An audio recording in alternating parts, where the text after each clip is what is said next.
Good morning, folks. I'm Dave Canterbury with Self-Reliance Outfitters and the Pathfinder School. And this morning in our series Materia, Medica, we're going to talk about the goldenrod.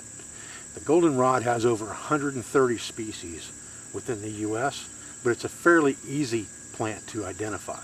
Let's take a closer look at one, and then we'll talk about some of the medicinal uses for this plant. Okay, so here's a pretty close look at the flower top of our goldenrod. It's a pretty easy plant to identify. It's got lamp-shaped leaves up and down the stalk. It grows fairly tall. This one's probably almost 4 feet tall that I'm standing in front of now.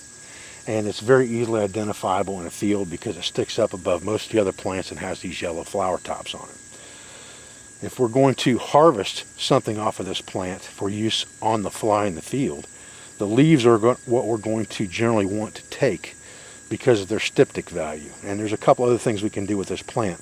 But first, let's talk about a simple spit poultice. But we grab a few of these leaves, and we can do one of two things with these leaves. We can either massacate them in our hand, or we can chew them up. And if we chew them up, we're going to release more of the volatile properties.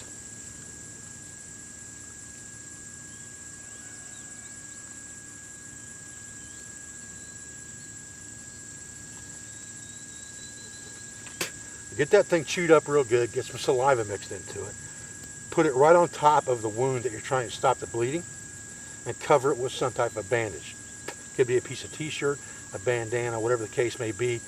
We've used this before at the gathering on a finger cut, and it worked really, really well. Guy slid his finger open with a Mora knife, and we just packed it right on top of it, taped it over with some duct tape, and let it sit for about half an hour. Took it off. The wound was closed up and shut, and everything looked really good. Now, one of the other really good properties of this plant is it is an anti-inflammatory.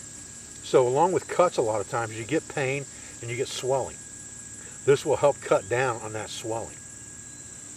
All right, so we understand that this plant is now a styptic and it's anti-inflammatory, which means it's an anti-inflammatory and it is astringent. And if you put it, when you put it in your mouth to chew it up, you'll understand the astringency of that plant. That's what we talked about yesterday, about putting those plants in your mouth and actually see what they do to your mouth. You'll be able to tell how astringent that plant is when you put it into your mouth to create that spit poultice. The other thing that you can use this plant for, and this is a young one that's not flowered out yet, there's a couple other ones beside it that have flowered. The other thing that you can use this plant for is a diuretic to help increase the flow of urine. And it's been used throughout time as an aid in taking care of things like urinary tract infections. It's also an antifungal. It's not an antiviral, but it's an antifungal. So it could be used topically for things like ringworm and fungal type infections. Athlete's foot, you could soak your feet in a vat that you created of a mixture of this plant that had been steeped and turned into an infusion. And the antifungal properties may help with the athlete's foot. Would also help with things like ringworm, as I said. But it's also a diuretic, and if you drink the tea that's made from these leaves as an infusion, it will increase the output of urine within your body and help clear out some of those toxins within your urinary tract system. And that's a good secondary use for this plant. Maybe not something you'll have to use on the fly, but it could possibly be. But the best use for this plant on the fly is as a styptic and an anti-inflammatory. Now looking right here, we've got this goldenrod that we were messing with a minute ago, and there's actually some yarrow that's still got a few flowers on it here, here, and here, and some here, and then some dying off flowers here. So a lot of these plants grow in the same general areas, like open fields that we talked about in our very first video.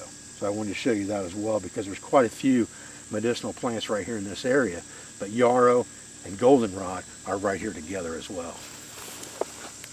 All right, guys, I'm Dave Canterbury with Self-Reliance Outfitters and the Pathfinder School. I appreciate you joining me for this video today in our series Materia Medica on goldenrod. We have a lot more videos to come, so bear with me. And we have a new camera coming as well. I appreciate your views. I appreciate your support. I thank you for everything you do for our school, for our family, for our business, for all of our sponsors, instructors, affiliates, and friends. And I'll be back with another video as soon as I can. Thanks, guys.